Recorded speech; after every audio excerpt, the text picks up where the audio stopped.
મોટાભાગે ઉનાળામાં આ પ્રકારની સ્ટોરીઓ તમારી સામે આવતો હોય, પણ શિયાળામાં પાણી નથી મળતું।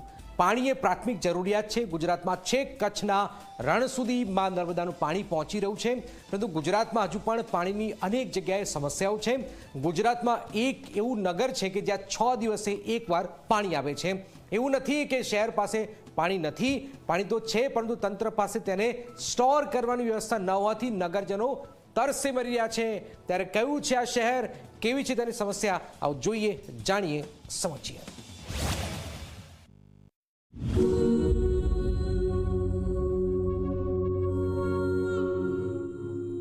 આ એવું નગર અને શહેર છે કે જ્યાં પાણી વગર લોકો તરસે મરી રહ્યા છે। એવું નથી કે પાણીની બહુ મોટી સમસ્યા છે, પાણીના અનેક સ્ત્રોત છે, ભરપૂર પાણી છે, પરંતુ તંત્રની અણઆવડત અને આયોજન ન હોવાથી લોકો તરસી મરી રહ્યા છે। તાલુકા કક્ષાના આ ગામનું નામ છે રાણપુર, જે બોટાદ જિલ્લામાં આવેલું છે। અંદાજિત 25,000 જેટલી વસ્તી ધરાવતા આ ગામમાં લોકોને 6 દિવસે એક વખત પાણી મળે છે। સપ્તાહમાં એક દિવસ પાણીથી શું થતું હશે? આજે રાણપુરની વસ્તી તાલુકો બન્યા પછી લગભગ 25,000 કરતાં પણ વધારેની સંખ્યા થઈ ગઈ છે।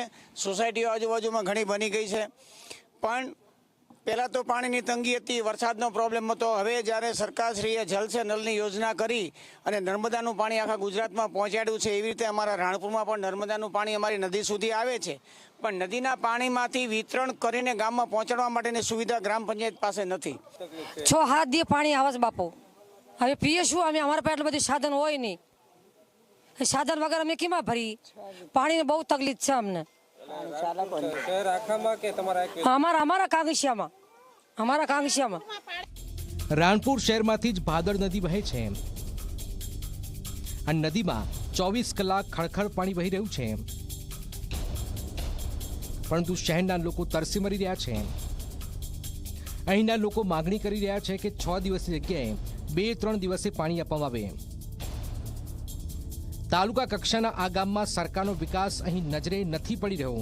ઉબડ ખાબડ રોડ, રસ્તા અને ગંદકીના થર અનેક જગ્યાએ દેખાઈ રહ્યા છે। સૌથી મોટી સમસ્યા શહેરમાં પાણીની છે। એકવાર રજૂઆત મૌખિક લેખિત કરે છે મંત્રીને, ધારાસભ્યોને, તેમાં જ ટૂંક સમય પહેલા અમારે રાણપુરમાં રાત્રિ સભા હતી, પ્રાંત સાહેબ આવેલા હતા, ત્યારે પણ આની રજૂઆત કરવામાં આવી હતી। તો તંત્રને અમારી નમ્ર વિનંતી છે, વહેલામાં વહેલી તકે રાણપુરમાં 2 થી 3 દિવસમાં પાણી મળે એવી અમારી રજૂઆત છે। હવે પંચાયતમાં અમે કહેવા જઈએ છીએ, પંચાયતવાળા એ લોકો કહે છે કે પાણી અમારી પાસે છે નહીં, તે પાણી હોય તો અમે આપીએ, કે પાણી હોય 6 દિવસના ગામની અંદર બધે આપો। તો તમે પાણી કેવી રીતે લાવો છો? અમે નદી કાંઠેથી પાણી ભરીને લાવીએ છીએ। માથા પર લાવીએ। કેટલા સમયથી આ પ્રશ્ન? હા, આજથી અમારે કેટલા 20 વર્ષથી આ એમનું હાયલું આવે છે। રાણપુરના લોકોને પૂરતું પાણી નથી મળતું, તેનું કારણ પાણીની સ્ટોરેજ વ્યવસ્થા છે। રાણપુર ગ્રામ પંચાયત પાસે સ્ટોરેજ કરવાની કોઈ મોટી ટાંકી નથી। હાલમાં કુંભારવાડા વિસ્તારમાં એક સંપ અને એક ટાંકી બનેલી છે, ત્યાં જ 25,000 લોકોને પાણી આપવામાં આવે છે। આવડી નાની ટાંકીમાંથી કેવી રીતે બધા જ લોકોને પાણી મળી શકે? તંત્રએ નવી ટાંકી બનાવવા માટે અનેક રજૂઆતો કરાઈ છે, પરંતુ ન તો કોઈ અધિકારી કંઈ ધ્યાનમાં લે છે, ન તો ચૂંટાયેલા કોઈ જનપ્રતિનિધિ ધ્યાનમાં લે છે। આમાં અમે 3 વર્ષથી અવારનવાર રજૂઆત કરી છે। સાંસદ સભ્ય, ધારાસભ્ય શ્રી અને તમામ મુખ્યમંત્રી સુધી અમે જડબાતોડ રજૂઆત કરી છે। અમે આમરનાથ ઉપવાસ ઉપર બેસવાની ચીમકી પણ આપેલી છે, અને આખું ગામ આમરનાથ ઉપવાસ બેસવા તૈયાર પણ છે। અમારી પાસે સ્ટોરેજ કેપેસિટી નથી, અમારી પાસે માત્ર એક ટાંકી, એક સંપ છે। એટલે જો ખરેખર સરકાર શ્રી જો નાણાં ફાળવે અને તાત્કાલિકમાં ધોરણે જો આ ટાંકીને સંપ બનાવી આપે તો જ અમે રોજે રોજ પાણી આપી શકીએ, નહીંતર આખા ગામમાં ભડકો થઈ જવાની શક્યતાઓ છે।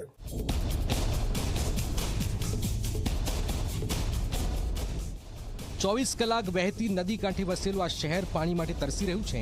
તંત્રની અણઆવડત અને આયોજન વગરના કામથી લોકો ત્રસ્ત છે। ત્યારે જોવું રહ્યું કે શહેરીજનોની પાણીની સમસ્યાનું ક્યારે સમાધાન થાય છે। રઘુવીર મકવાણા, ઝી મીડિયા, બોટાદ। શિયાળામાં પણ